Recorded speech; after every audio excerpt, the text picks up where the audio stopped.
So excited. This hostel is bomb. They're telling us about all these things we can do, I'm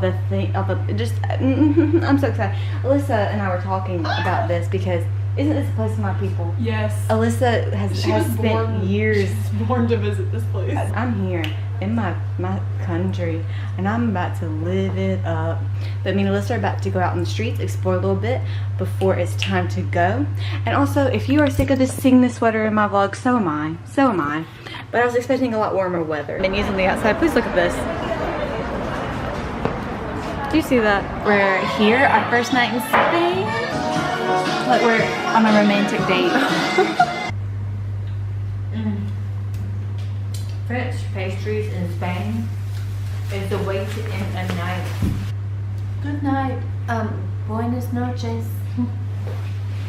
It's May 20th here in Spain, and I'm down here in my hostel having coffee because they give it to you for free. But today is our first full day in Spain. I'm very excited, but look at this hostel really quick. It's really cute.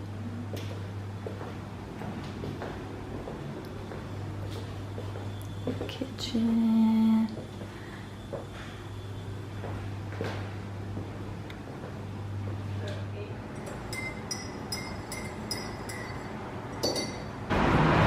We are out on the streets. It is a busy Monday morning here in Spain. Actually, I'm very surprised how busy it is this early. It's just now hitting 9 o'clock. We're on our way to Casa Mila.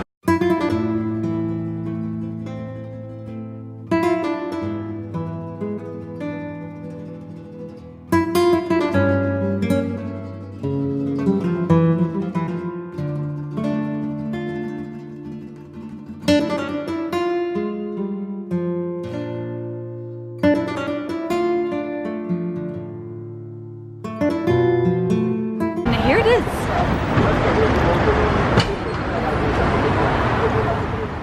Casa Mila, or La Pedra, was built by architect Antoni Gaudí and was built between 1906 and 1912. Walking a little bit, I'm loving it here. The energy is high. It's a good feeling. The second casa of the day. Casa, I think you say Batllo. I should have listened to the Google Translate pronounce it, but I'm just keeping it real with you guys and admitting I do not know. But I think this one represents the seashell, whereas the other one represented more of bones, like a skull, skeleton type of feel. So like Casa Mila, this was also built by Antoni Gaudí. This one is kind of representing a house of bones, and if you look at the window seal right there, you can see that it has a visceral skeletal quality to it.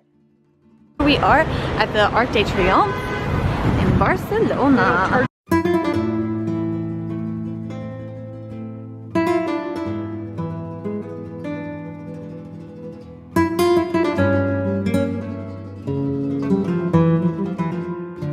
The Barcelona Cathedral was constructed from the 13th century to the 15th century, with principal work done in the 14th century. I mean, if you rewind...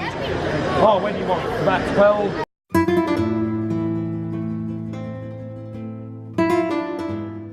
So here we're in the Gothic Quarter, which is a really cool special place in Barcelona. It's these really narrow medieval streets, and there's a bunch of really cool artisan shops, places to buy, you know, obviously your normal souvenirs, but also really special handmade gifts. And there's a bunch of bars, restaurants, anything you want.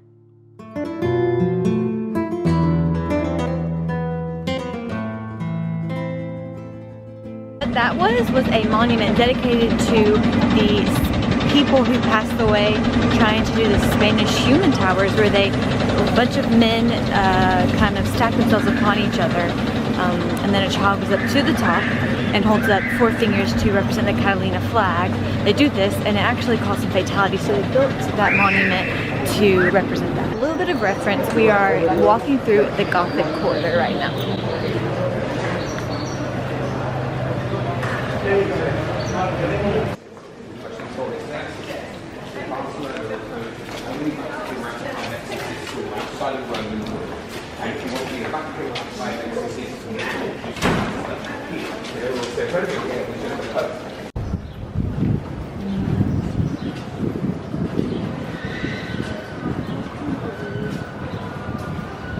About to wrap up. Our guide has spoke 90 to nothing, so I don't know if I have gotten clips of everything. I don't really know exactly the names of everything, but I will definitely do my research and add them in subtitles on the clips as I was filming. But he's been an amazing tour guide and so informative, very intelligent man. Leon was sending him tours in Barcelona. Okay, we started back before all written history began, in an age of monsters, myths and gods who were at odds with mortal man. Then to the Iberians and written history, when Hannibal attacks them all in 200 BC, from elephants to Carthage to ancient Roman rule and then barbaric Gothic clans. You must admit, that bit was cool. And then Islam took on Charlemagne. Charlemagne was best, so the king appointed Wilfrid with the very hairy I didn't say it was a good poem.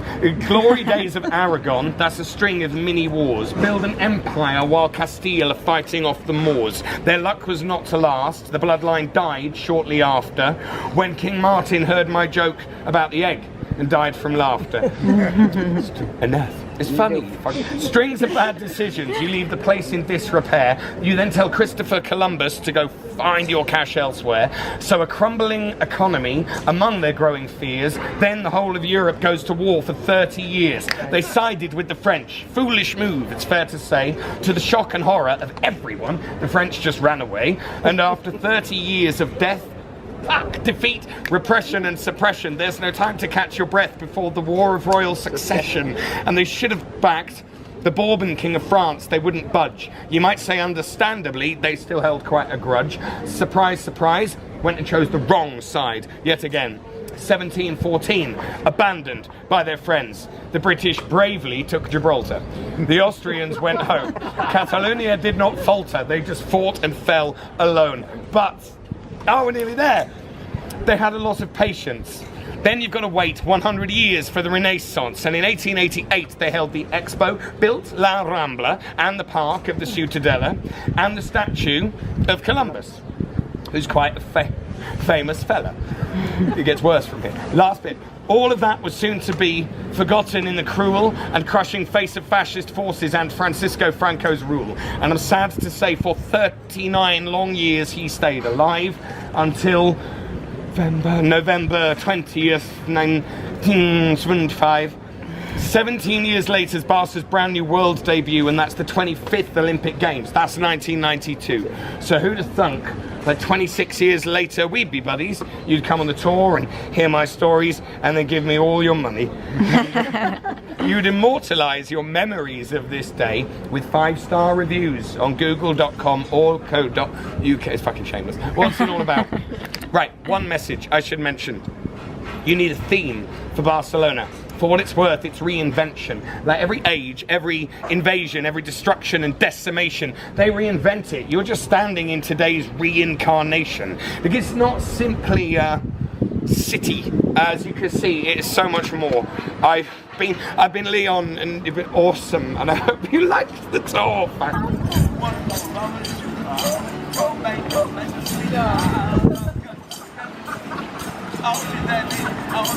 And we are down here walking by the port, as you do, in places that have beautiful water.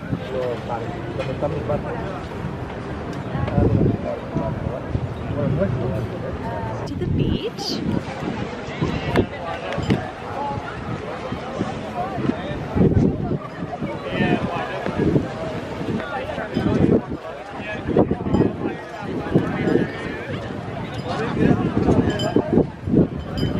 Get a traditional Spanish lunch here. We're gonna try some paella, I think, and we get like a 3-course meal for 15 euros, and we're just gonna split it.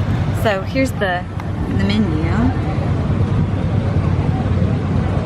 and you get sangria. Let's go.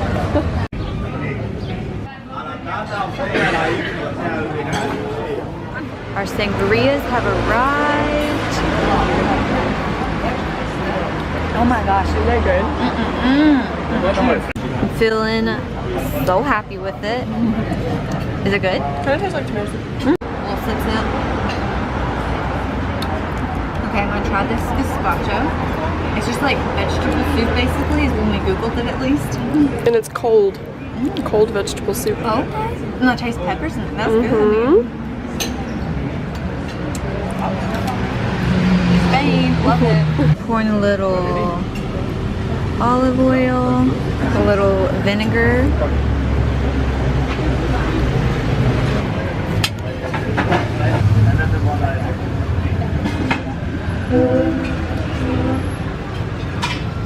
Oh yeah.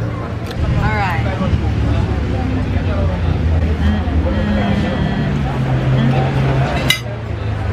Okay, let's try it. I'm scared to go for, I mean, I guess I gotta have it all, right? So gotta get us a little muscle action. I don't really know what, the claw fell off. My first paella experience in Spain and Barcelona at, what is this called? La El Rey de la Gamba. I probably just butchered that, but. It's good. There's octopus in here, I just saw. I know. I was wondering what that was. That's totally octopus. I've never had octopus in my life. This is good though. Okay, all right. Go for it. Just have it. Oh wait. For dessert is Catalan cream. Here. Cinnamon. Oh my gosh. Kind of like a churro in a bowl. Our waiter brought us these. We're not exactly sure. I think he said limoncello. Italian lemon liquor mainly produced in southern Italy. Okay. I don't think I can shop. Let's cheers. Here we go. That's not bad at all. How did you do that? Was there any alcohol in that? I don't know how you do that.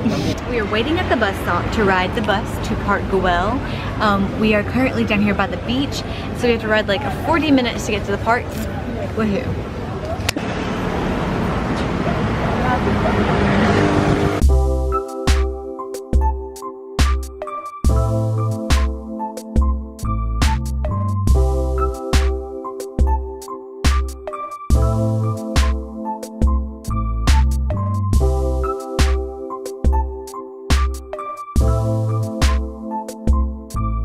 Like Barcelona because you can be down in the city or up in the mountains or out in the water. It just has all of the elements anyone would ever want.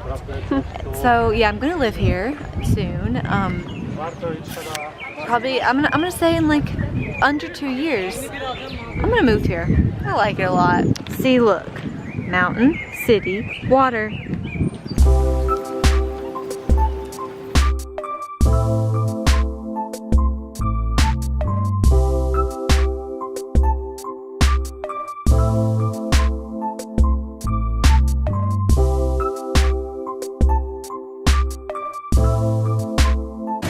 Thank you.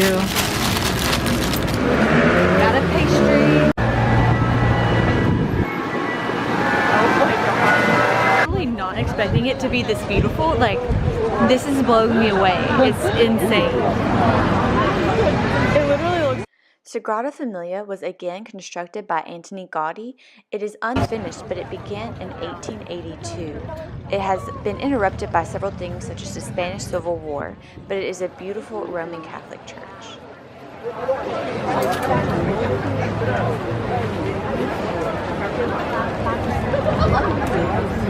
Okay, so we're in the park across from Sagrada Familia. We don't know what this is at all. We just passed by this bakery and we were like, yeah, I have to have it. It's really pretty. It's beautiful. Ooh, I got a little chocolate flake. Oh. I'm not sure at all. And we don't have forks, so should I just try a bite and tell you what I think it is? Yes. It's ice cream. Okay, because we wanted. No! I'm sorry. No. C'est mauvais. So something I find that no one talks about is that they eat baguettes just as much here in Spain as they do in France. I have seen everyone with a baguette or some sort of pastry.